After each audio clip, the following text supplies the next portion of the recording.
En este video hablaremos sobre las violaciones del derecho internacional humanitario, específicamente en el país en el cual nos encontramos. Colombia ha luchado arduamente en contra de grupos insurgentes, ya llevamos más de 60 años en ese proceso, grupos como las FARC, las AUC o el ELN. Estos buscan la protección y conservación de tierras y laboratorios para el narcotráfico y lastimosamente estos grupos incrementaron diferentes prácticas de terror en contra de la población civil. ¿Qué encontramos? Crímenes contra la integridad de las personas es una de las primeras violaciones al derecho internacional humanitario. Recordemos que están enfocados a diferenciar las personas entre combatientes y civiles. Como tal, las prácticas que se incrementan en nuestro país son el secuestro, la extorsión, el reclutamiento de menores de edad, violencia sexual, torturas y masacres. Las masacres, por ejemplo, encontramos una que se dio lugar en el 1997 en Mapiripán, hechos ocurridos entre el 15 y el 20 de julio de 1997 del departamento del Meta, donde costó la vida de un número no determinado de ciudadanos en manos de las autodefensas colombianas. Otro hecho es, por ejemplo, el secuestro de Hugo Ferreira Neira, quien en 1977 fue secuestrado el general de Indupalma por parte del M-19 como estrategia para presionar las negociaciones con el sindicato, las cuales se dieron según los términos que éste planteaba y lo que le permitió al M-19 ganar algún ascendente entre los trabajadores de esta plantación de palma en el sur del Cesar. Tenemos otra situación y es el reclutamiento de menores, en donde los niños, aparte de no tener acceso a la educación, también eran sometidos a abusos. Además de esto, los grupos armados tenían la capacidad de moldear el pensamiento de los niños con lo que para su criterio estaba bien o estaba mal.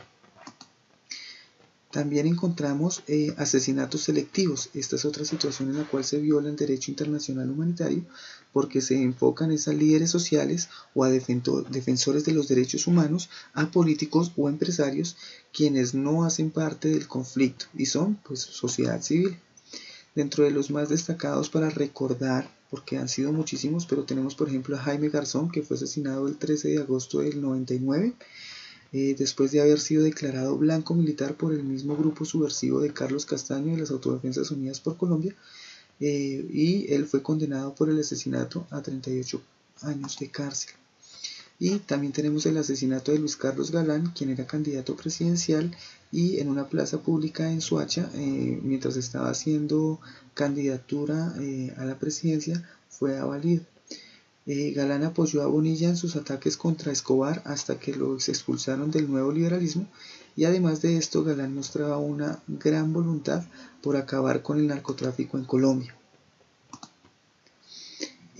Otro tipo de violación es el desplazamiento forzado, en donde los campesinos e indígenas son expulsados de sus tierras por combates, amenazas o masacres, y el desplazamiento más reciente ocurrió el 15 de abril en el Bajo Baudó, en el Chocó, en donde al menos 612 indígenas de esta población, entre más o menos 113 familias, se desplazaron a la cabecera municipal por causa de los enfrentamientos entre el ejército y el ELN.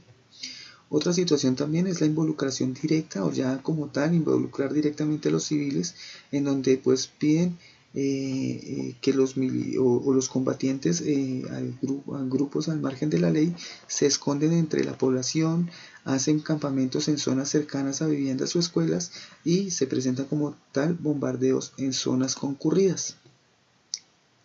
Otro de los graves crímenes fue los falsos positivos que se presentaron, en donde los civiles inocentes que fueron asesinados para mostrar resultados en combate contra grupos armados. Estos jóvenes fueron la mayoría de los casos engañados con propuestas de trabajo que se sacaban de un municipio y se llevaban a otro, se asesinaban y posteriormente eran vestidos como guerrilleros para darlos como abatidos en combate. Ya habíamos hablado un poco sobre las minas antipersonas. Estas son también una de las violaciones más graves al derecho internacional humanitario, puesto que Colombia es el tercer país del mundo más afectado por estos artefactos y pues que dejan secuelas de por vida en la población civil. Tenemos también los desplazamientos y crisis humanitaria. Nuestro país reporta más de 6.211.973 víctimas desde 1985 hasta el pasado año con esta problemática de desplazamiento.